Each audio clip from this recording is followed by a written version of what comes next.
Peace, blessings, light, and love. Welcome to a Paradigm Shift podcast. We're your hosts, Dr. Curtis Haynes Jr., Rafael Suarez, and today we're going to discuss what Doc says is a defining question right now in economics.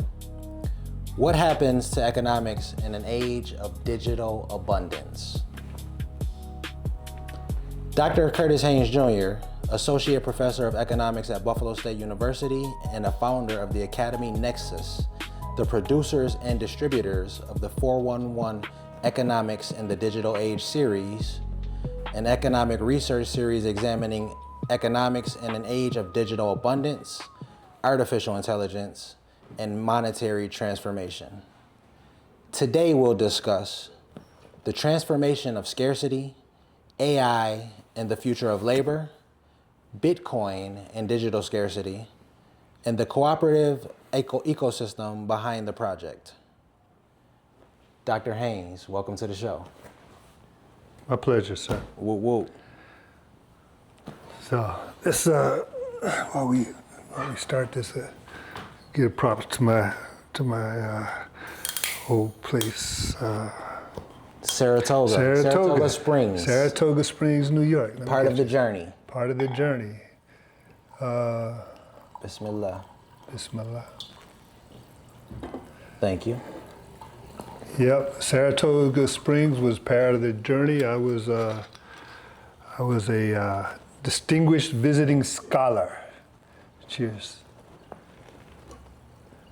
Bismillah. Many years ago, in the last century, the last millennium. Mm-hmm. What was it like out in Saratoga Springs? Is it a real spiritual place?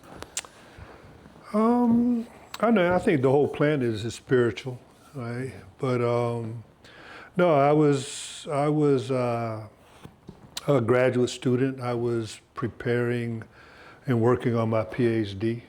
Right?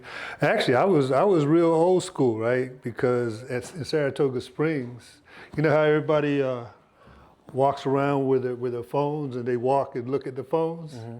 Well, that's what I used to do with books. Okay.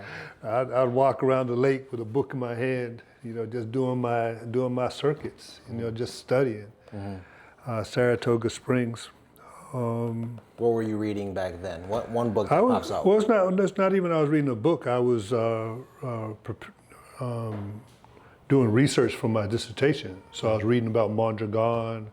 I was reading about worker cooperatives. I was reading Du Bois. I was reading Hogan. I was trying to understand the condition of Black Americans in the United States of America, and I was reading a lot about it. So this was year what? Take us back. How far back do we want to go? This was 1991 to 1993. So 1991, Saratoga Springs, you working on your dissertation. Yeah. That book is available today for us to order. The book is available today to order. It's called an essay in cooperative economic development, cooperative enterprise and economic development in Black America.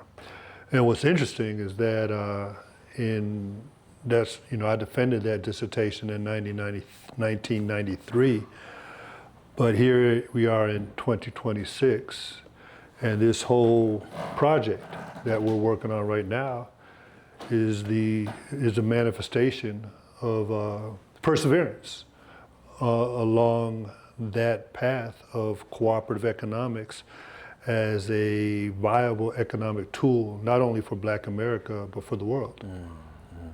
So let's fast forward to now. So today, in this current environment and climate, what inspired you to create the 411 Economics in the Digital Age series today? I would probably say it was the lack of conversation, at least in the field of economics, at least as far as I'll say, and especially in the principles level of recognizing this epoch level transformation that we're going through in this, we're starting the second quarter of the 21st century. And the world of the 21st century is not the world of the 20th century, in particular because one thing that's really happened, right, what became significant in the late 1990s or early 2000s was the advent of the internet. Now, when the internet came into existence, you know, it didn't change. I mean, it changed a lot, but if you think about where we're at right now, it started in that time period, and the world that has transformed significantly with this new form of existence, the digital space. I mean, digital space changes everything. And it also fits in line with, you know, I take a, you know, maybe taking Marxian language, a historical materialist perspective, recognizing that it's not even Marxian, right? But, you know, in terms of economic change and the impact on society, is that we are at a change that is, you know, if I was to lay it out, right, we talk about different economic systems, right? We talk about our ancestors.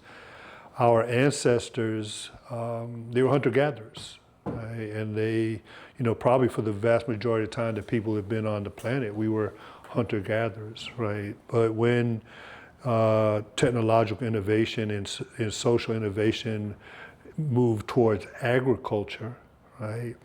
What ended up happening was that agricultural transformation in society, economic transformation in society, generated exponential changes, right? So that the lifestyle of the hunter-gatherer, the nomad, the tribal lifestyle, then with agriculture, you know, population started to settle down in places and civilization started growing, right? And the conditions of those growing civilizations were significantly different than the hunter-gatherers. That was an agricultural transformation. Mm-hmm. And then the industrial transformation of the 1700s, 1800s, up until the 21st century in particular, right? It did the same thing to the agricultural economics, right? That those who were feeding themselves through agriculture, I mean, everybody in America, right, and throughout the world, I mean, they were farmers, mm-hmm. right? But right now, farming in the United States represents like 1% of our resources are going to farming, mm-hmm. and most of our resources went into the industrial world, and across the planet, right? And the industrial world created exponential changes for human civilization. Uneven, obviously uneven. We could talk about how uneven it was, but we're going through the same thing now, right? At least from my perspective, is that we're making a transition from a industrial economic age to a digital age, mm-hmm. and you know the rules and like the reason I'm writing this, right? The rules of the economic age, like for example, right, in the economic age, where this whole field of economics actually came into existence, was a world of physical scarcity, mm-hmm. right? And what physical scarcity meant, like what the economists were saying, is that in this world of scarcity, it forced choices, right? And in the language of microeconomics is that there's opportunity cost. You have to make a choice. Like right now, we made a choice with regard to our time to be here and not be there, mm-hmm. right? But we're using our resources, or we're using our resources here on this podcast, but we're not using them for something else. Right. So the physical world, you have to make choices, mm-hmm. right? And then when you monetize things, right, you had to, it was clear that to produce more goods and services, you needed more resources to produce more goods and services. But we're in the digital age, right? You know, to produce more goods and services, or more services in particular in the digital age, it doesn't necessarily take more resources. Think about pictures. Right? You used to have albums on the table. But now pictures could be distributed all across the planet with no extra cost. That's a language, right? So the question is, right, one of the things I'm investigating and educating around is how is this analysis built around scarcity? How is it relevant in the world of abundance? Right, right, yeah. So I definitely want to talk about the scarcity and abundance, and I also want to ask the significance of 411. You're big on numbers and symbolism. So I want to ask where 411 came from, but we're going to take a quick break and we're going to pause for the cause. And when we get back, we're going to talk 411, yeah. 411. Okay. All right, stay tuned.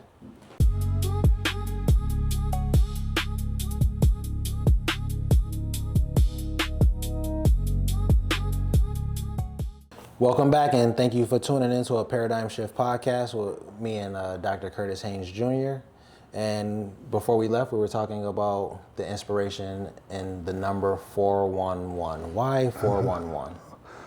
Well, I got to talk to my cameraman. He presented the idea, but Shout out to Mindframe Media. yeah, Mindframe Media behind the production. yeah, producing this, and also to our team, right? We got the 411, and what it is the 411 economics in the digital age, right?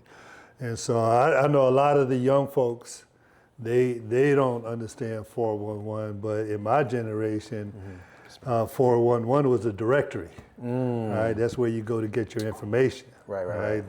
During the telephone, right now the young folks understand 911, right? They'll get you to the emergency number. But when I was young during that time period, we had the 411. You wanted to get some information, you dial 411. Right. And so that fits, right? I think that what we're bringing is the 411 in economics, but not just 411 in economics, but 411 in economics in the digital age, because again, economics was born. It was born in the age of wooden ships, right? It was born in the age of wooden ships, especially the discipline itself, right? And the discipline itself was born in the place where you had agricultural scarcity, you had industrial scarcity, and now there's this new place of bits, right? The scarcity is a place of atoms and molecules. Now we're in a place of bits, and in this space of bits, there's economic abundance, and so the question is how does a social science that was built around scarcity, how does it stay relevant in the world of abundance? And I don't think there was, at least as far as for me, I didn't see enough conversation with regards to making that transition, right? A lot of the intro books in microeconomics, they're still using physical world examples, right? And so the 411, it's not just a 411 in microeconomics, which is the study of scarcity, right? But it's also going to be a 411 in macroeconomics, which will be the study of the big geopolitical government intervention aspects of the economy. And then the whole series is going to culminate in my specialty, which is political economy, and black political economy in particular, which I would treat as the bridge from the world of economics of scarcity to the economics of abundance. So it's an ambitious project. It's an ambitious educational project. But what I would say, for example, in terms of a human's life, right? I'm a OG knowledge worker, right? And as an OG knowledge worker, I put food on the table working with knowledge from the 90s until now, while the society in general, the way people put food on the table was they worked with their hands, right? They worked with their brawn, right? They worked in the physical space. And what I've noticed, and I've read this a few times, right? But one of the things about about knowledge, right?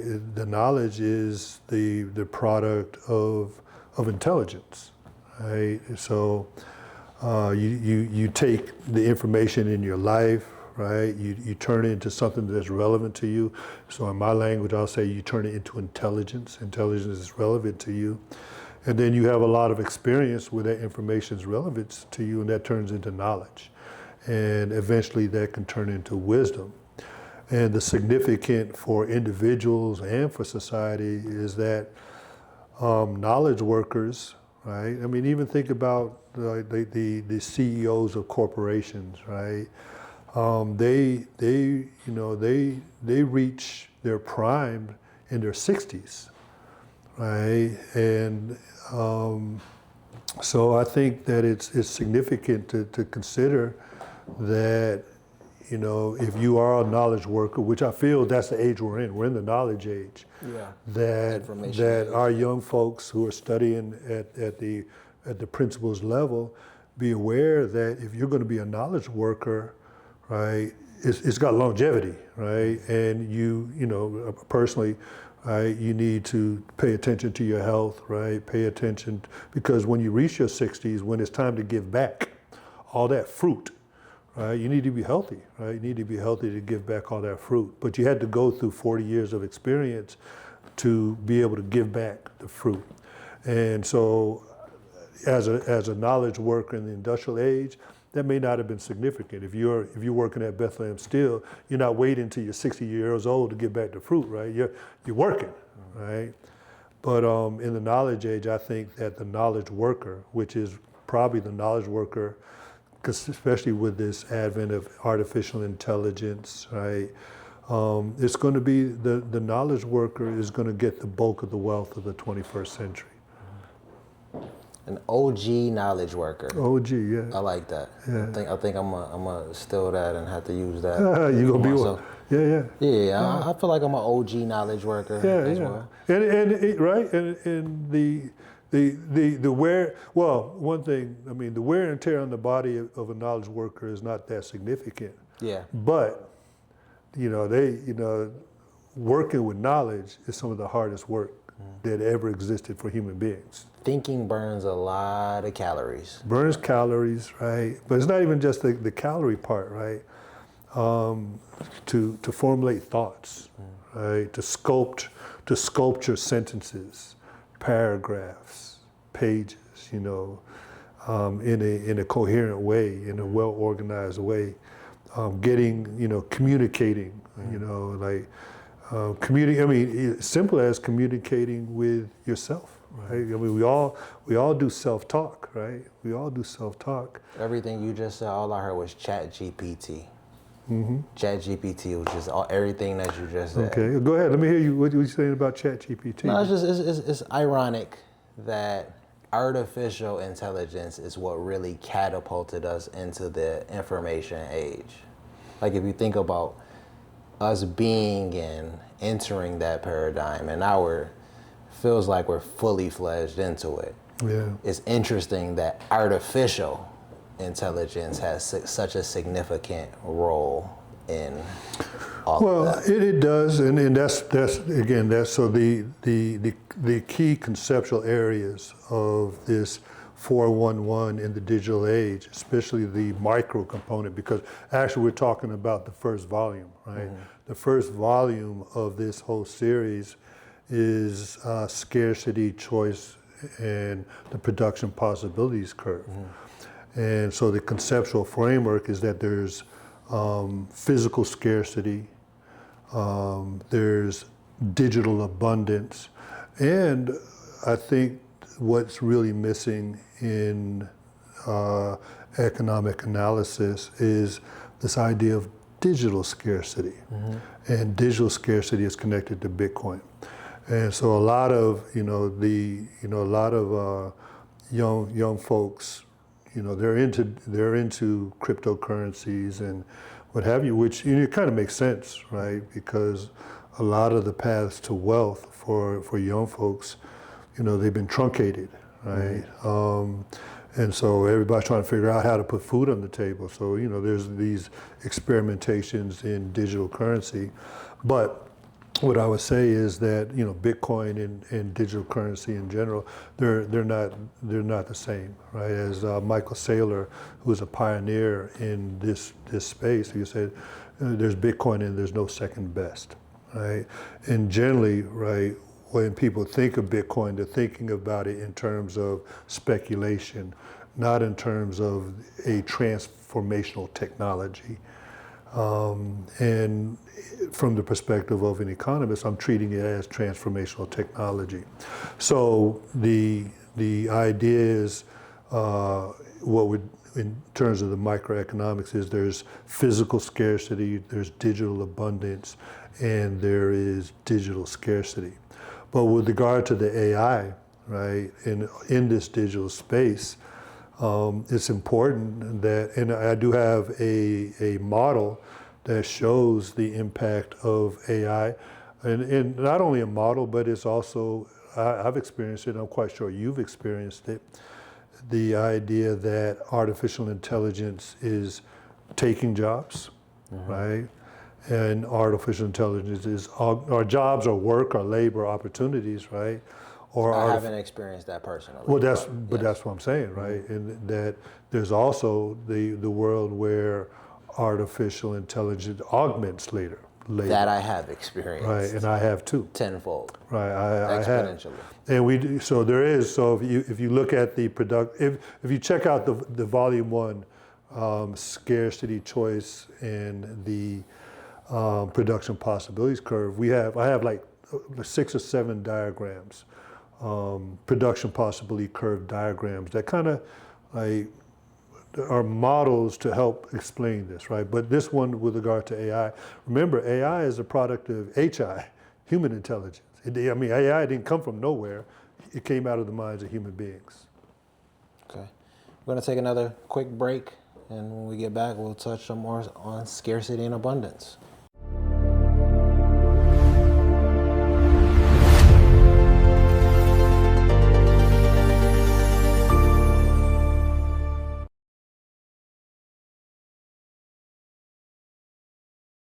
Welcome back. So beginning our next segment, we're going to discuss why you chose to title your book and focus on abundance in the digital age, but you chose to begin with scarcity.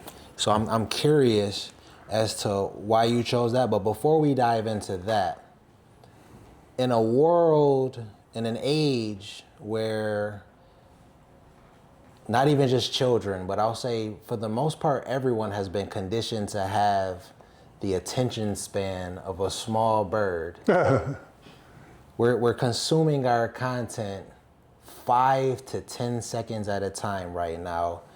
Our YouTube videos that we're consuming have less than 4 seconds in between cuts, 3 to 3.5 seconds in between cuts. That's a lot of rapid cuts.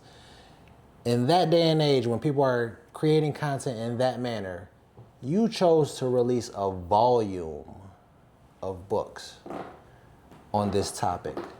What made you choose to put out a volume on this subject? Well, it's not just a volume, it's a series, right? Again, it's the 411 Economics in the Digital Age. And the series is built around microeconomics, macroeconomics, and political economy. I feel that it's time for the scientists to step up and talk. Right? I'm a scientist. I'm a social scientist. For example, the volume of information that we are experiencing. Again, like I never thought I would be, looking at information in clips of 10 seconds, but I do. Yeah. Right? I'm almost 70. Right? So I get it, right? But what's significantly important is the exponential change that we are experiencing right now. And if you think about 2026 as compared to 2016, those are two different worlds completely. And then if you think about 2026 compared to 1996, it's evident, right, that the level of growth, especially in information, right, because there's an abundance of information. The thing about the abundance of information, especially from the perspective of a market economy, is that it's difficult to monetize an abundance of information, right? I mean, you can't, like the musicians, right? One of their dilemmas that they could monetize DVDs or CDs or records, right. they can monetize those, but once you have your music out there in digital space, anybody could copy it at no extra cost. So how does the musician get paid, right? If you think about the newspapers, right? The newspapers, when you had physical newspapers, right? People would buy those, and they would get the information. You go for your information in the newspapers. But now, information in digital space is just abundant. And so for me, I'm an economist, and I'm looking at this world, and I just feel that the understanding of this transition from hunter-gatherer to agricultural exponential change, agriculture to industrial exponential change, industrial to digital exponential change. That's creating a lot of anxiety in people's, just people around, right? I mean, we're all experiencing this anxiety. This information is moving like this. Well, we're not going back to the industrial age. Even though some of our politicians want to, they're using, older, people my age, right, are using industrial age coping mechanisms to try to respond and handle this 21st century. And that's our coping mechanisms that we developed during the industrial age, but that can't be the one for the youth. Yeah. It can't be. They're gonna need something else. And so what I would say is that this something else, in terms of my pedagogy, not specifically with regards to the book, right, is being able to work our way through information and turn all that information, all that noise. In the Bitcoin community, you talk about noise and signal, right? Well, my signal is the ikigai. I don't know if you're right. Ikigai, doing Japanese concept, doing what you love to do, doing what you're good at, doing something that is significant to humanity and to the world, and making a decent return, to a lucrative return on that. Yeah. Right? So there's a lot of noise out there that can distract you from your personal ikigai, right? Your personal. And so I would say that there's a process, a well-organized process, or you could develop a well-organized process of converting information into intelligence that's relevant to you. So you have all these 10-second clips, right? Well, if you're just doom scrolling or whatever it is, right? But if you're scrolling with purpose, right? Well, that abundance of information could be relevant to your purpose. And then, again, we're in this age where intelligence can turn into knowledge. And then we do it over, probably I'm going to imagine that the time frame is collapsing, right? But, knowledge, with all this abundance of information turned into intelligence, turned into knowledge, could be turned into wisdom in a well organized process. But the reason I'm doing this volume, or this series is like what I would say, probably what's motivated me the most. Well, my initial work was built around political economy and using political economy to understand the socioeconomic conditions of Black Americans. And then as I developed that, through my UMass Skidmore, those years, right?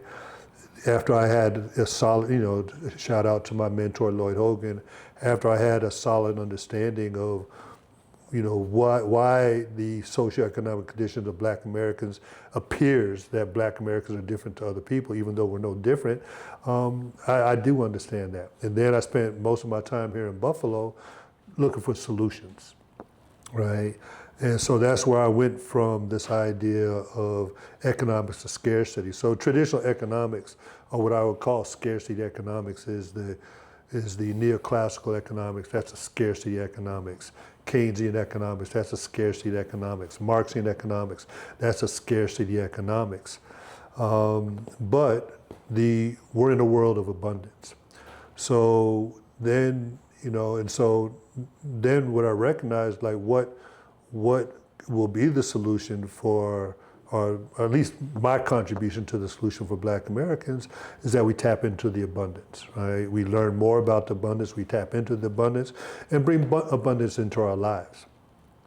But in terms of like going all the way back to microeconomics, which is the study of scarcity, I feel that, right, the microeconomics was, again, it was born in a physical world, a physical space, where we have an abundance of wants, right, but scarcity of resources, right? So we could want a million things, but we could probably only have a few things, right? So you have to make choices. And then, but the world of abundance, right, the digital world of abundance, you really don't have to make choices. These talking points here, you got it on your computer, I have it on my computer, they have it on their computer. There's no extra cost to have it on all of our computers. Mm-hmm. And the language of that transition is not as, especially at the principles level, is not really developed. And I've been teaching microeconomics for over 30 years, since Skidmore College, actually, right, in the 90s, right? And what I recognize is that, microeconomics is one of my skill sets. And I was thinking, like, well, how does a science built around scarcity, how does it fit in the world of abundance, Mm-hmm. And that's what this series is designed to speak on, right? So it goes from scarcity to macroeconomics to economics of abundance. You're an economist. I am. You have a team of, how you refer to them, lay economists. Mm-hmm. You, y'all, we, us, yeah. We're the lay economists. No, yes. you're not the lay economist. Okay, you're right. the economist. Okay, I am. We're right. the lay economists. Yes. You mentioned the scientists. Who did you write this series for? Who is this series for? The series is probably for the lay economist, right? I'm about to participate in a conference in the Pennsylvania Economic Association conference in Indiana University, Pennsylvania, right? And I was looking at some of the paper there, and that language. If you think my language is highbrow, that really is highbrow. It has, I look at it, it has no lay person would have any understanding or even really care about this, right? But I teach high school seniors, I teach college freshmen, I teach college sophomores. Mostly I teach undergraduate, and that I don't want them to leave their college educational experience handicapped, right? So you could study microeconomics. For example, you could study the idea of the production possibilities curve, but it's an industrial age. Most microeconomics principles books use industrial age concepts, and I guess we could get back to that. Let's take a pause for the cause and pay these bills. We'll be right back. Stay tuned.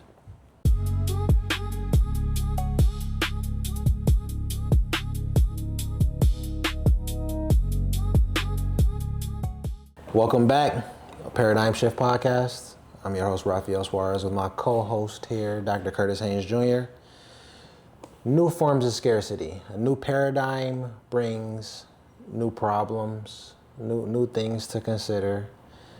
What's some of the new forms of scarcity in the digital economy? Okay. Well, I mean, let me break it down the way it is broken down in volume 1. Bismillah. Right. So again, the microeconomic series, there's going to be 11 volumes. Volume 1 is scarcity, choice, and opportunity cost. So those of you who've taken economics courses, if you've taken a microeconomics course, probably in the first chapter of that microeconomics course, you saw something that was called the production possibilities curve, right?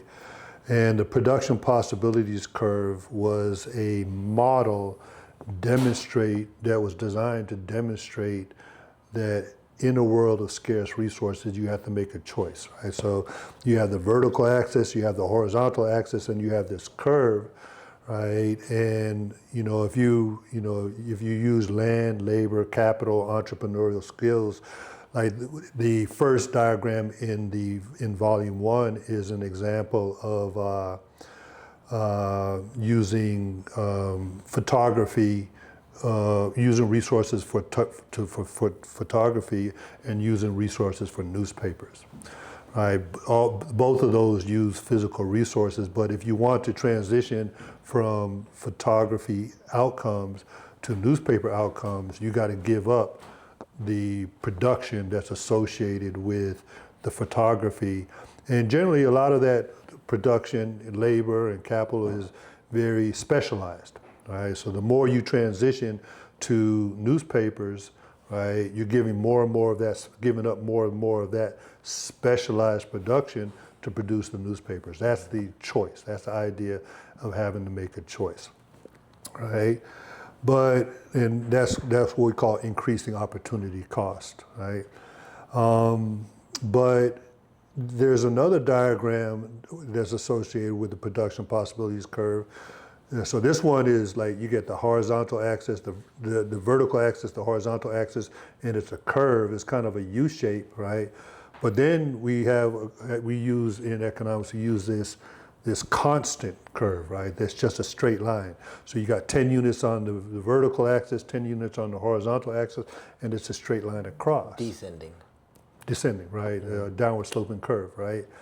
And we use the example in the physical world, the difference between brown shoes and black shoes, right? The production of a brown shoe and a black shoe is pretty much the same. You're only changing the dye.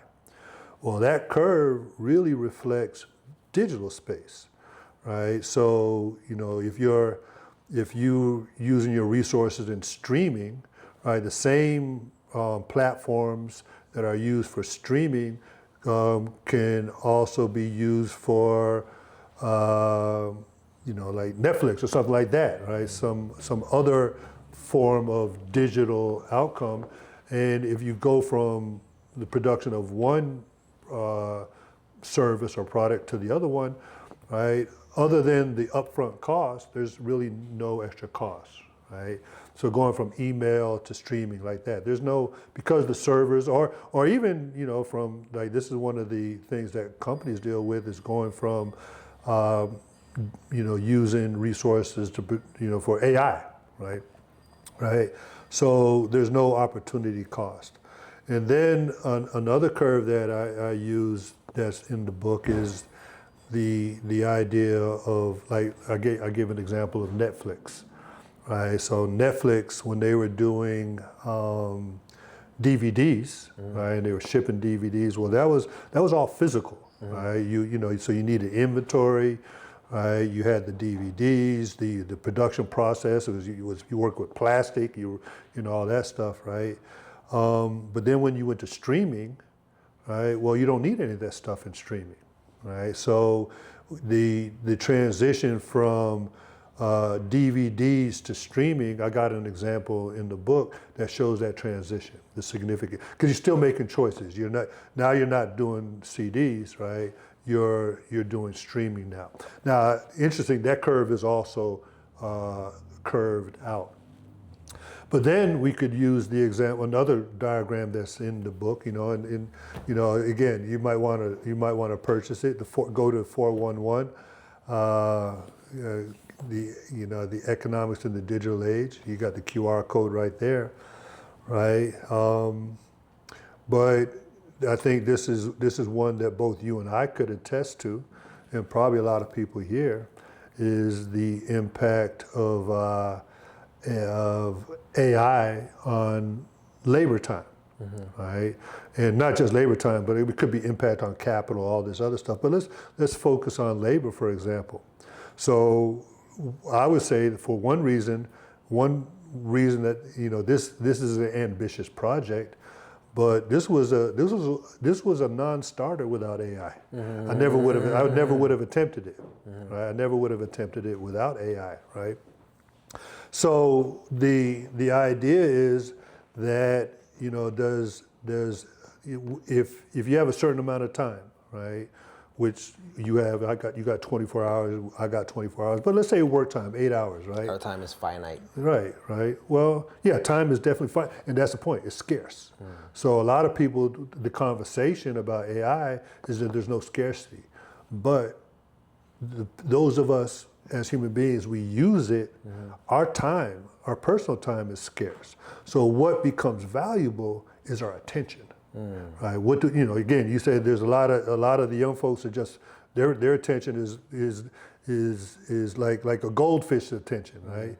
But if you have purpose, well, I have purpose. I want to share this economic information and this paradigm shift to the world. So now my attention is in the abundance of this information, right? That I spend more time, with AI, like editing my work, right? Doing research for me. So in an 8-hour time period, my productivity has grown significantly. Now, the way that shows up in the models, in the microeconomic model, is that the production possibility curve shifts out. Right, it shifts up because there's more output. But in this particular case, if I use old school skill set without being augmented by AI, right? Actually, and then I transition. So that's on the vertical axis, but then using AI, that's going to be on the horizontal axis. What's going to happen is, right, that the curve is going to you're going to have a second curve, right? But it's going to rotate out, right? So meaning that with the labor that's using AI, the productivity of those 8 hours is going to grow significantly.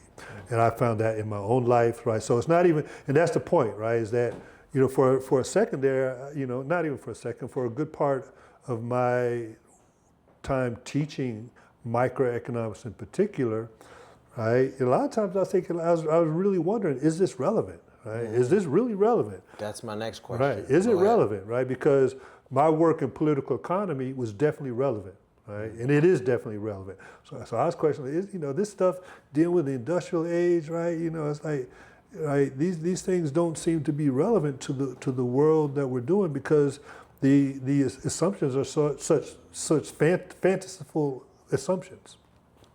But now I do see the relevance. So just real quick to that point, I'm a bus driver, hypothetically speaking. I'm an NFTA bus driver, City of Buffalo, New York. I got 3 kids, again, hypothetical, so I'm really a firefighter with 5 kids. I'm a bus driver right now, though, in this moment.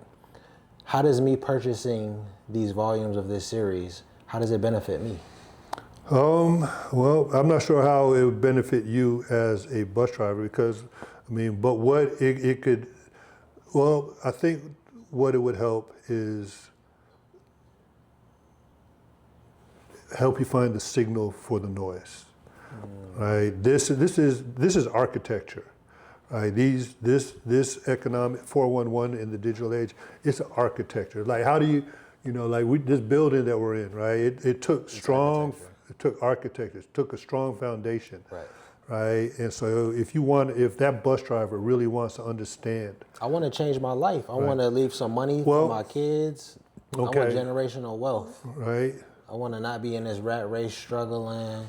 Okay. Not living in this mindset of scarcity. Okay. Well, I would say that, well, one, as a bus driver, so this is important, right? Within the next 10 years, it's going to be self-driving vehicles, Valid. right? So a bus driver needs to pay attention to that, Great right? point. Right. So there's this technological change.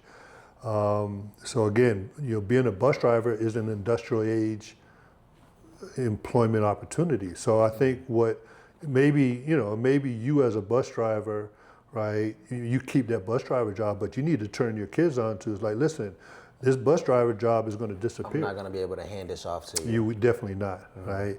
And so, right. So that's what I would say is that one, what happens is that the bus driver, when we transition from bus drivers to artificial intelligence driving buses, productivity is going to go up significantly, right? That's going to happen.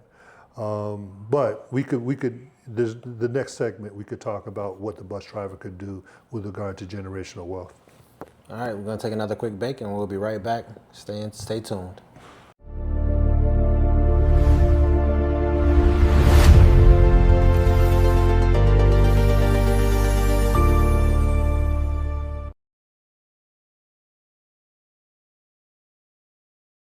Welcome back, a Paradigm Shift podcast. I'm your host, Rafael Suarez Sr., my co-host, Dr. Curtis Haynes Jr.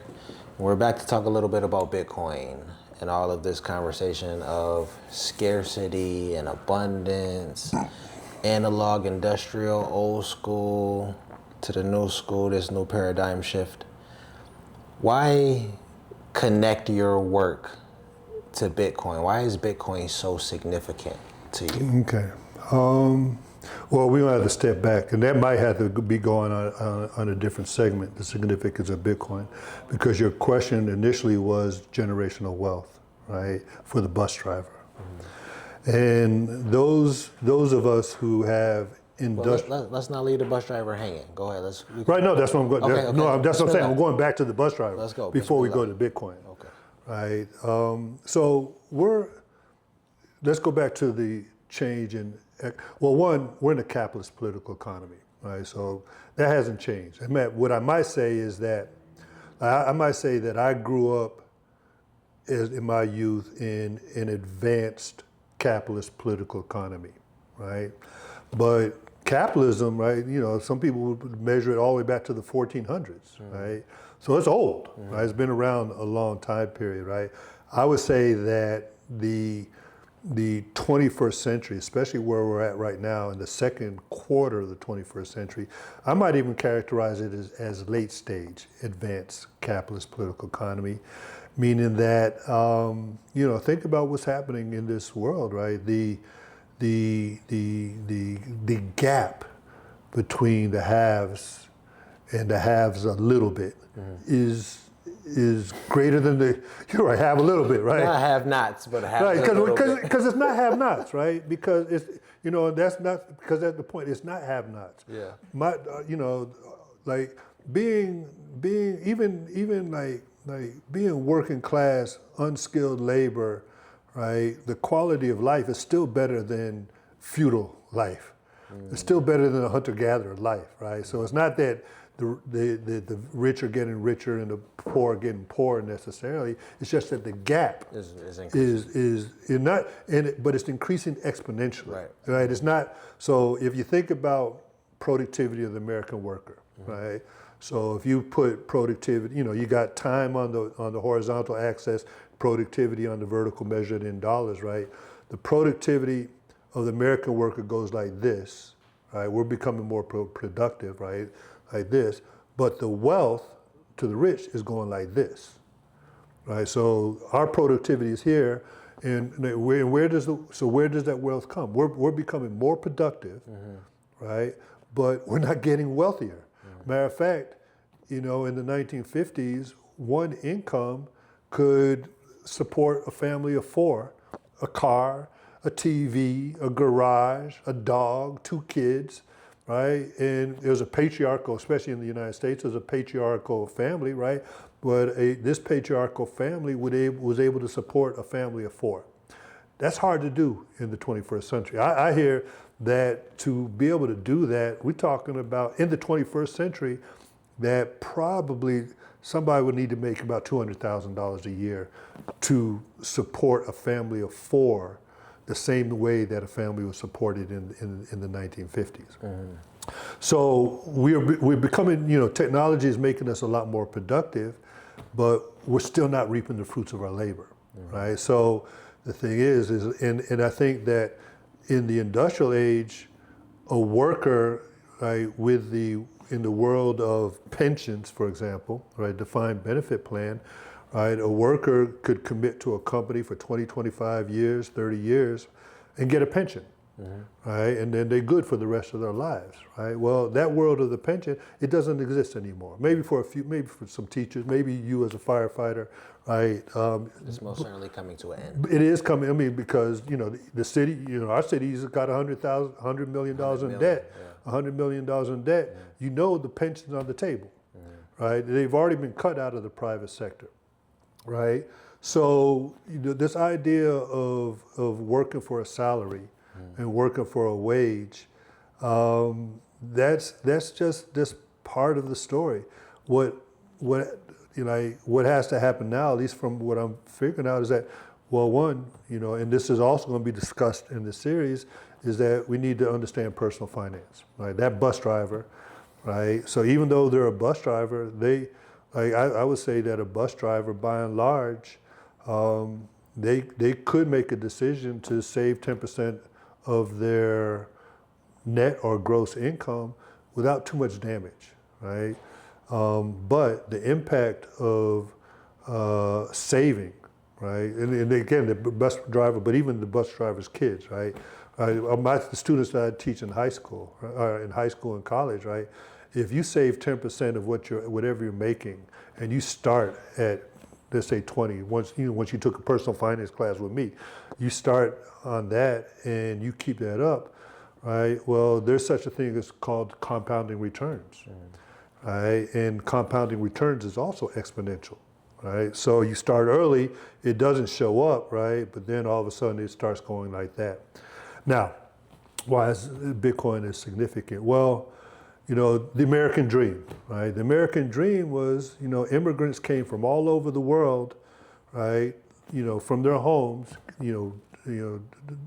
pulled up roots, whether it was in Europe, whether it was in Asia, whether Latin America, even Africans, right? But we talk about slavery, right? That's another story, but which is a significant matter of fact. That's a foundational story. I want to make sure that's clear. Slavery is a foundational story to the world that we're living in, right?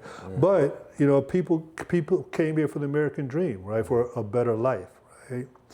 And a lot of people did get a better life living here, right?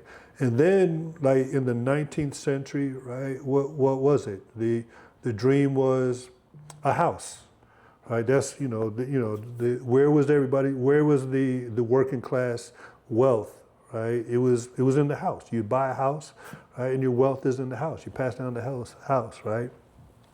And then probably in the turn of the last century, in the 1990s, where was it? It was the stock market, right? And so today, right? The immigrants, well, there's a huge battle, right, with regard to, making a living here as an immigrant, right? I mean, there's cultural wars, right? The house, the bus driver's children are not going to be able to afford, the average price of a house in the United States is about $400,000. Right, so so that's not the gateway to generational wealth.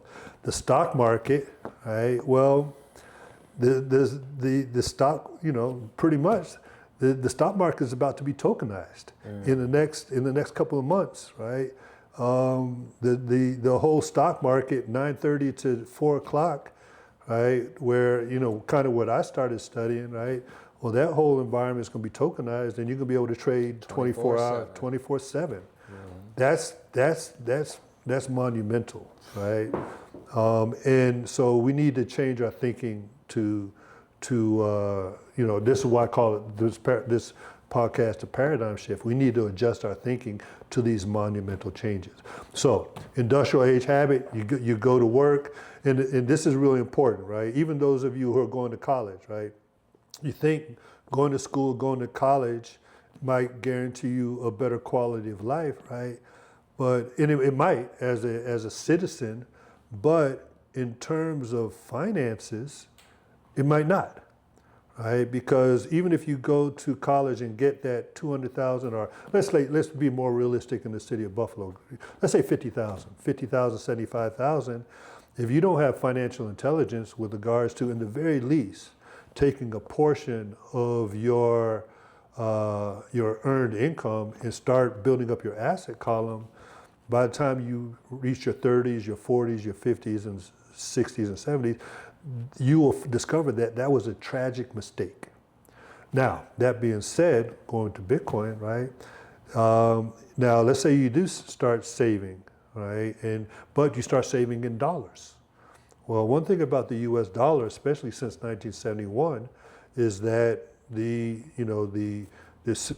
central bank, the Federal Reserve Bank, in relationship to the Treasury and relationship to the government, they could create dollars while you and I got to work for dollars. So if you want to come back on the next segment, we could talk a little bit about that. All right, we'll take another break, and when we come back, we'll talk about a little bit more about Bitcoin and cooperative economics. Thanks for tuning in. We'll be right back.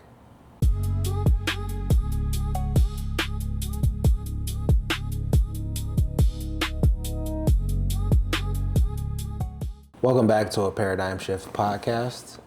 I am your host, Rafael Suarez Sr., and I am here with my co-host, Dr. Curtis Haynes Jr. And at the end of our last segment, we were discussing Bitcoin. So I just we're preparing to discuss it. Yeah. That part. Yeah. Yeah. So I do want to make sure that we highlight for our audience a means of entering the Bitcoin space. So what's a way that you can suggest to our audience how they can purchase Bitcoin, acquire Bitcoin, enter the space? Well, I'm not going to do that, right? Because that's kind of like saying, because like for example, I think that if you live, like this is important, right? Most of us, we work for money. Right, and so what I tell my students is that you got your golden 50 between 20 years old and 70 years old. That's your prime, right? So that's your health prime, that's your life prime, right? And that's probably where you're going to get most of your wealth, between 20 year old and 70 years old, right? And so the question is, that if you're working class, the industrial age way of thinking is you work for money. Well, most of us don't know what money is, right? We're told what money is, even now, right? I could, in the old days I had to pull out my wallet and pull money out, and now I just take my phone and I just tap on the scanner, right? And there's a monetary transfer. So the phone's money? Well, not that the phone is, but Apple Pay, right, and those things, right, you could tap, right? And so it's connected to an account or connected to a credit card. But then the question is, what is money? Right. Right? And so I would say what I tell my students, so if you average about 20,000 hours per decade, right? So that's 5 decades, that's 100,000 hours that you potentially will be working for money. Right, and what I would suggest, going back to your question, like when you asked me what would I suggest how to access Bitcoin, right? I would say that if you're going to work for 100,000 hours in your prime years, then you should probably at least put 100 hours into studying what money is, right? Because that question is kind of like, well, Doc, what kind of car should I buy? But I don't know how to drive yet. right? So, so it's kind of like, So you're saying equal to the time that I'm spending working for money, I should be putting equal that time. no, I'm just saying 100 hours. Oh, 100 hours. I thought you said 100,000. No, no, Okay, no, 100 hours. 100 hours. If you're going to work So for a the small next 50, percentage of that time. yeah, a very small percentage. Okay. All right, if you're going to work for, and you should front load it. You should, if you're in your 20s right now, you should be putting that time in Now. significant right now. Don't wait till you're my age to put that time in, right? Because that's what I did. I put my time in, right? And putting that time in, what I discovered is that, again, when I first got involved in Bitcoin, I was doing, I'm kind of practicing what I preach, right? So I'm looking at, well, okay, so as an African American, right? How do Black Americans, right, generate wealth in the 21st, well, in my lifetime, right? Well, initially it was, get a good job, which I did. I got a college professor job, right? But that process of getting a good job now in the 21st century, that's not just enough, right? I would say that probably before you even ask about the Bitcoin, I would say, for anybody who wants to follow up on that question, you should start with taking a percentage of your earned income and start building up your asset column, start saving. And then take a portion of it, maybe buy some books or take some classes. And, we'll be offering classes at some point. And then, like what I would say, if you want to know more about Bitcoin, you should subscribe to the series, right? Because I will be laying it all out. But before you start thinking about Bitcoin is what's going to be significant for your future and for generational wealth is building up an asset column. But if you start with just dollars and saving dollars, well, dollars are a depreciating asset, right? So the purchasing power of $1,000 today, 10 years from now, is going to be significantly less. 20 years from now, even worse. 30 years from now, the dollar probably won't even exist, right? So you're working for money, and it's kind of like working for a melting ice cube. Now, what do the rich do, right? Some rich, they earn income, right? But generally, what they do is, in terms of their time, on the planet, right? They don't work for money. They build assets, right? And so, what kind of assets? So, I've worked on assets. I've traded, right? I bought and sold stock. I bought and sold options. I bought real estate, right? And then this thing that came out of nowhere, right? Which is digital scarcity. In a place where nobody thought it, it theoretically could exist in digital space, but nobody thought it could actually exist. So now we make a transition from physical scarcity to digital abundance, and now all of a sudden you have this new good, right, which is digital scarcity that has the name Bitcoin, right? Because all it is, the thing about Bitcoin is it's just a bunch of numbers, right? Numbers and letters. It's a protocol. Well, it's a protocol that generates these cryptographic numbers, right? That are, it appears to be almost impossible to hack, right? And so and I started learning about the cypherpunks, right? And this whole group of people who were studying. They recognized that there's going to be this whole new universe in digital space, and they were concerned about surveillance. They were concerned about the double spending, right, stuff like that. And there's this whole strain of intellectual cryptographic world that they spend a lot of time. I'm trusting them, right? I'm trusting them that they did what they said they could do. And right now, but you also did your due diligence. I do. Trust, verify. Right. So don't trust, verify, Bitcoin language, right? But what the point is that in 2009, Bitcoin came into existence, and here it is 2026, and it has verified its truth, right? It is digital scarcity. Now might be a bunch of hustlers all around it, right? Just like there's hustlers around the old dollar, right? But Bitcoin is a protocol, right? TikTok, next block, no matter what the hustlers are doing, whether it's government hustlers, Wall Street hustlers, right? No matter what they're doing, TikTok, next block, right? That's significant, right? And then people have monetized that digital scarcity. That's also significant. And now they're monetizing, and the thing is that it started in retail space, but Wall Street is full-fledged in. Jamie Dimon used to call Bitcoin a pet rock.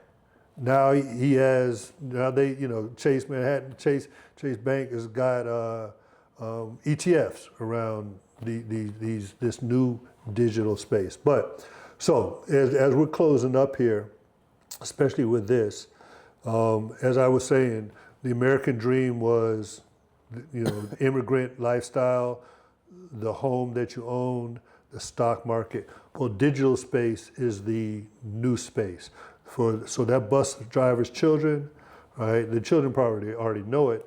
They're paying a lot of attention to digital space. They might be probably speculating it. I mean, what's happening to a lot of our youth is because they're not able to put food on the table the way they were able to in the 1950s. There's a lot of gambling going on, right? There's a lot of people are just making bets, trying to, swing for the fence, trying to make some money in a world that doesn't appear to be filtering, trickling down to everyday people, right?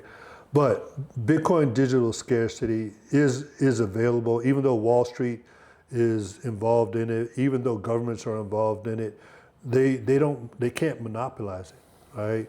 One of my presentations in class is I buy $1 worth of Bitcoin. I buy $1 worth of Apple stock, and I save $1, and I do it, through my Cash App. I do it in front of my class. So anybody could do that, right? So it's the habit, right? Generate the habit, and then, right, think about all the different assets that you could take, your hard-earned labor that you work for money, and there's a little bit of money left over. What assets do you want to put it in? Do you want to put it in stocks? Do you want to put it in bond? You want to put it in real estate? I saw people put it in watches, right? I look on YouTube, right? People can say, yeah, they go sell their Rolexes, right? They bought the Rolexes for 60 and they're selling it for 40, right? Well, is that really the best investment? Timepieces, not watches. They're called timepieces. Timepieces, see, again, my bad. It's a whole big thing going on with AP, Audemars Piguet, and Swatch. Yeah. So yes, timepieces. I would go with that, right? But yes, to go full circle, right? The work that I'm doing is economics in the digital age. That's a language that all generations need to be aware of, because if you have your coat hanging to the industrial age, you're going to be, if you don't make this transition, you're going to be hungry, right? You're going to be hungry. But if you do make the transition, right, the opportunities, right, are the same kind of opportunities that the industrial age gave to the agricultural age, agriculture gave to the hunter-gatherer age. Those opportunities are there. Alhamdulillah. Now, and then lastly, right, the cooperative. Is that what we're going to talk about? Well, actually, we're going to save that for the next section? For the next podcast. Okay. Our time here is finite, and unfortunately, we've come to the end. Okay. So if you want to learn more about the cooperative, right? Because one thing this production process, right, and the production of the volumes, we are cooperatives, right? We're called a nexus of cooperative and cooperating institutions and individuals. Mm-hmm. And if you think about it, right, the co-op the beauty of the co-op is that of all the economic models, in the cooperative, you get the fruits of your labor. In the capitalist, right, you don't get, if you work for a capitalist firm, you get a wage, right? And what you bring to the company is significantly more than the wage that you're getting paid, right? So I would say that in our next segment, our next paradigm segment, we'll talk about that cooperative as a cutting edge 21st century business model, advanced late stage capitalist political economic environment that is opening up this new world of abundance. And in a world of abundance, we want the fruits of our labor. Think about the co-op. Advanced late stage, it sounds a little cancerous. But let's give a quick shout out to all of our partners in the Nexus. We have Mindframe Media. CIG Buffalo. Conscious Investment Group. The Academy.